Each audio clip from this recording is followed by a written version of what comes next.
Hello everyone, જય શ્રી કૃષ્ણ. આપણે ગયા લેક્ચરમાં શીખેલા દયાળુ શિકારી વિશે, બરાબર? તો ચિત્ર ઉપરથી વાર્તા બનાવીને સમજવાની હતી. તો આજે એના પર થોડીક નજર ફેરવી લઈએ અને પછી સ્વાધ્યાય પોથીમાં પ્રશ્નોના જવાબ સમજીએ.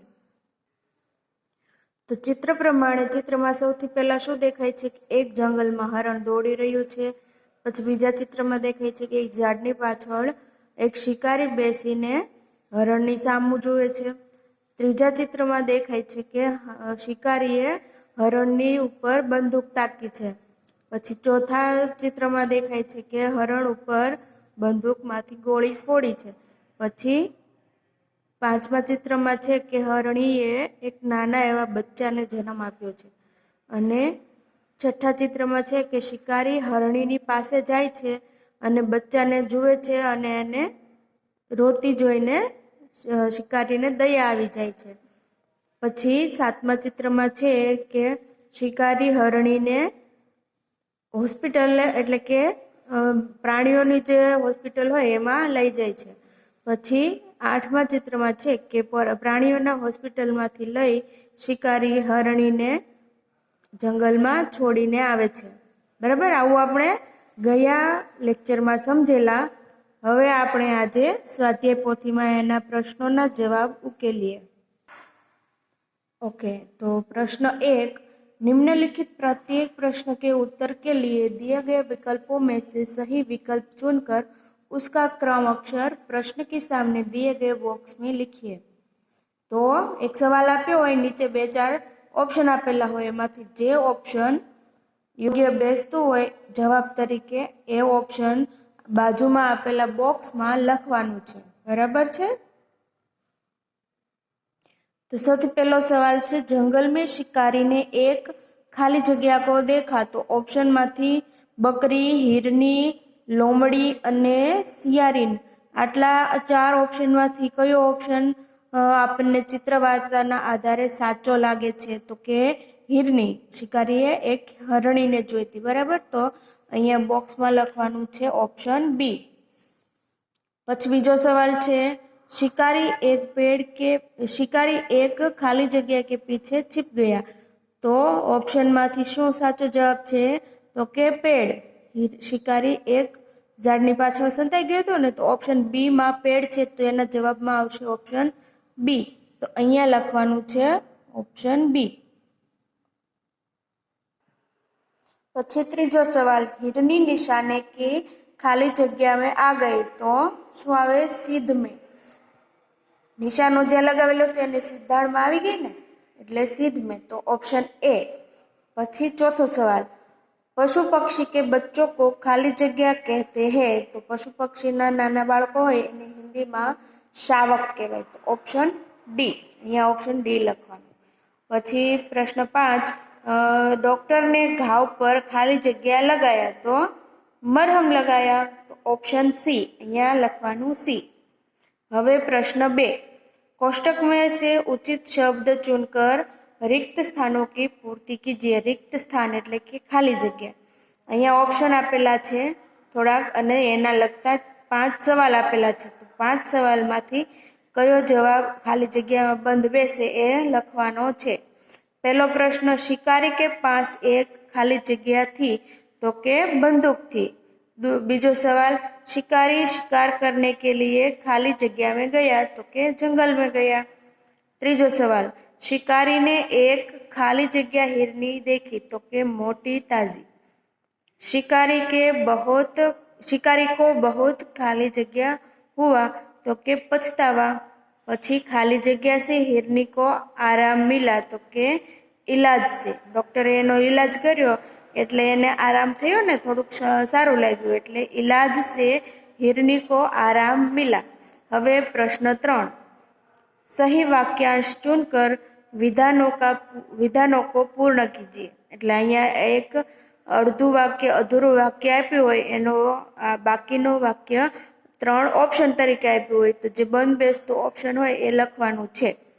તો પહેલો જ સવાલ છે કે शिकारी जंगल में गया क्योंकि. પછી 3 ઓપ્શનમાંથી કયો જવાબ બંધ બેસે અહીંયા? તો तो कि उसे हिरन का मांस खाने की इच्छा हुई थी। પછી બીજો સવાલ, हिरन इधर उधर भागने लगे क्योंकि, तो साचो जवाब शू आवे कि वे गोली चलने की आवाज से डर गए थे। પછી ત્રીજો સવાલ, शिकारी को पछतावा हुआ क्योंकि खाली जगह, तो शू आवे, हिरनी ने एक शावक को जन्म दिया था। હવે પ્રશ્ન 4, નિમ્નલિખિત પ્રશ્નों के उत्तर एक एक वाक्य में दीजिए। હવે એક આખા વાક્યમાં જવાબ લખવાનો છે। તો પ્રશ્ન પહેલો છે, शिकारी जंगल में क्यों गया था? तो એના જવાબમાં શું આવશે? शिकारी जंगल में हिरनी का शिकार करने गया था। પછી બીજો સવાલ, हिरनी देखने में कैसी थी? तो जवाब શું આવશે? हिरनी देखने में मोटी ताजी थी।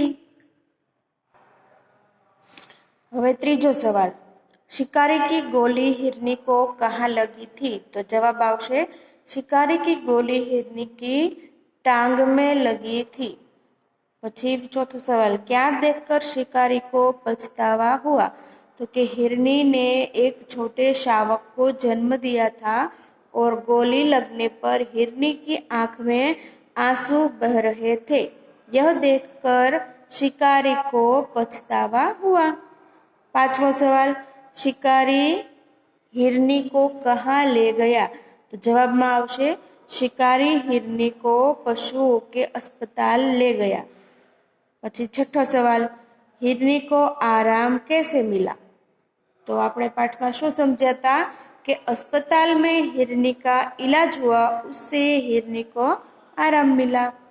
પછી સાતમો સવાલ, शिकारी ने हिरनी के साथ कैसा व्यवहार किया और क्यों? तो शिकारी ने हिरनी के साथ मानवता का व्यवहार किया क्योंकि सबको जीने का अधिकार है। પછી આઠમો સવાલ, यदि शिकारी की जगह तुम होते तो क्या करते?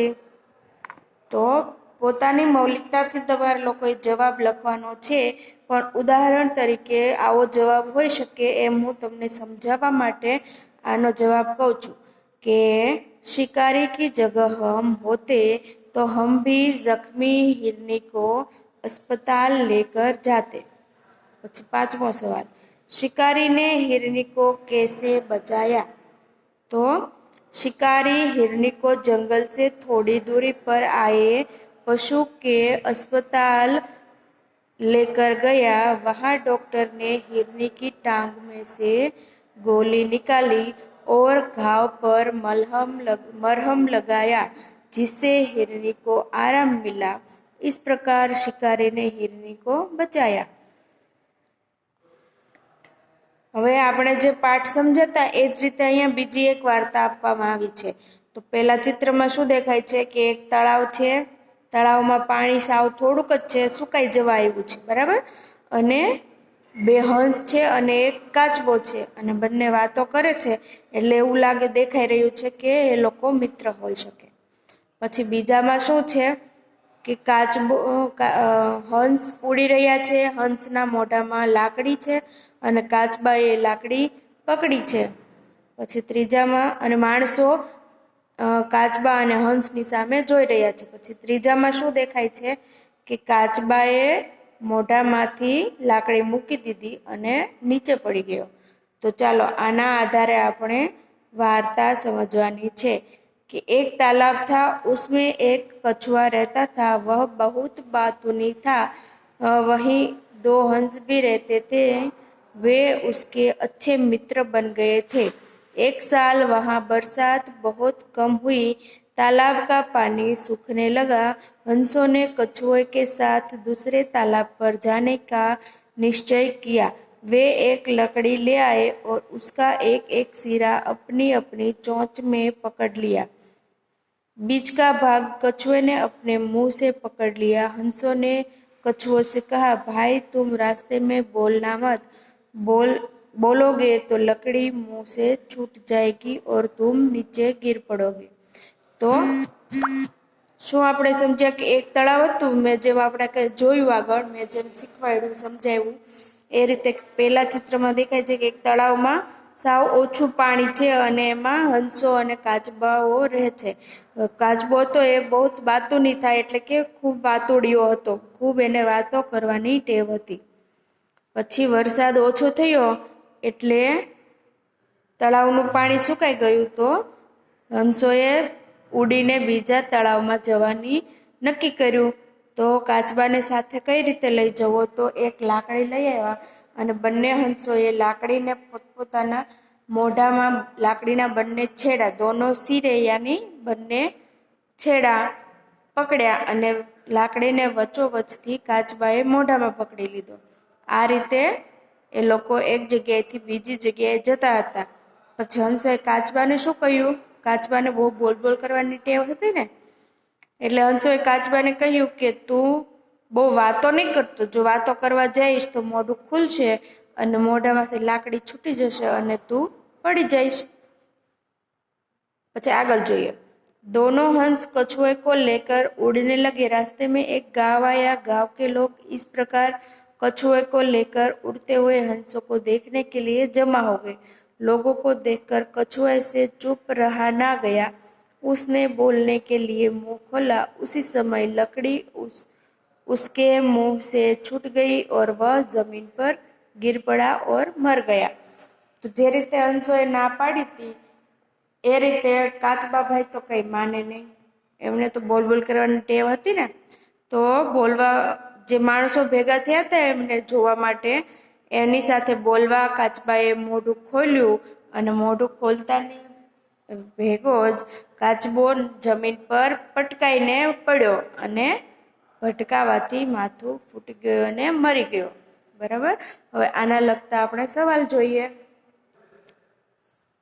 चलो तो હવે प्रश्न 1. निम्नलिखित प्रत्येक प्रश्न के उत्तर के लिए दिए गए विकल्पों में से सही विकल्प चुनकर उसका क्रम अक्षर प्रश्नों के सामने दिए गए बॉक्स में लिखिए. तो पहला प्रश्न, कछुआ कहाँ रहता था? तो के कछुआ तालाब में रहता था. बराबर. तो जवाब आवशे डी. પછી કછુઆ बहुत खाली जगह था.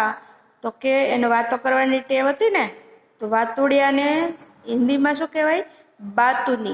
તો કછુઆ બાતુની था. तो जवाब आवशे सी. ત્રીજો સવાલ, हंसों ने दूसरे तालाब पर जाने का निश्चय किया. तो जवाब आवशे ए. हंसों ने लकड़ी का एक खाली जगह मुंह में पकड़ लिया. तो શું આવશે? એક સીરા. સીરા એટલે કે છેડો.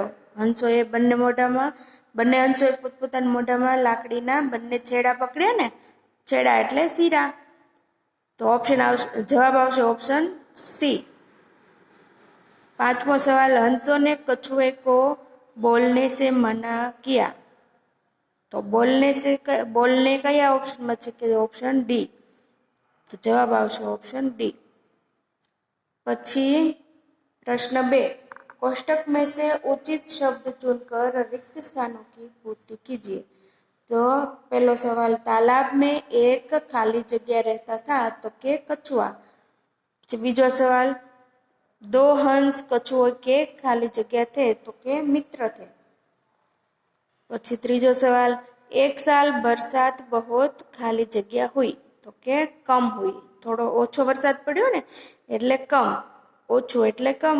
तो 1 साल बरसात बहुत कम हुई. પછી ચોથો સવાल, हंस एक खाली जगह ले आए. तो लकड़ी. खाली जगह उन्हें देखने के लिए जमा हो गए. तो के लोग. प्रश्न 3. सही वाक्यांश चुनकर विधानों को पूर्ण कीजिए. तो तालाब का पानी सूखने लगा क्योंकि. तो 3 ऑप्शन मांथी कयो जवाब साचो आवे? तो कि बरसात बहुत कम हुई थी. वरसाद ओछो पड्यो એટલે તળાવનું પાણી સુકાવા લાગ્યું. બરાબર. તો बरसात बहुत कम हुई थी. પછી બીજો સવાલ, हंस एक लकड़ी ले आए क्योंकि खाली जगह में શું આવશે? वे उसकी सहायता से कछुए को दूसरे तालाब पर ले जाना चाहते थे. પછી ત્રીજો સવાલ, तो कि लोगों को देखकर खाली जगह. तो कछुए से चुप न रहा गया.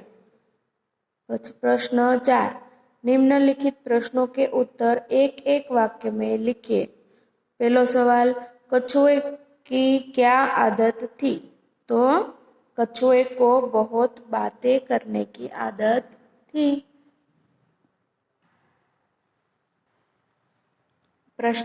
सवाल 2, हंसों ने कहाँ जाने का निश्चय किया? तो हंसों ने दूसरे तालाब पर जाने का निश्चय किया। सवाल 3, कछुए ने मुंह से लकड़ी का कौन सा भाग पकड़ा था? तो बने छेड़ाओ तो हंसोए पकड़्या था, काचबाए वच्चेथी पकड़्યું હતું, बराबर। तो जवाब आवशे कछुए ने मुंह से लकड़ी का बीच का भाग पकड़ा था। પછી चौथो सवाल, कछुए का मुंह खुलने पर क्या हुआ? तो कि कछुए का मुंह खुलने से लकड़ी का बीच का भाग उसके मुंह से छूट गया और वह नीचे गिरकर मर गया। बराबर, अहींया सुधी बधाने समजाई गयुं छे?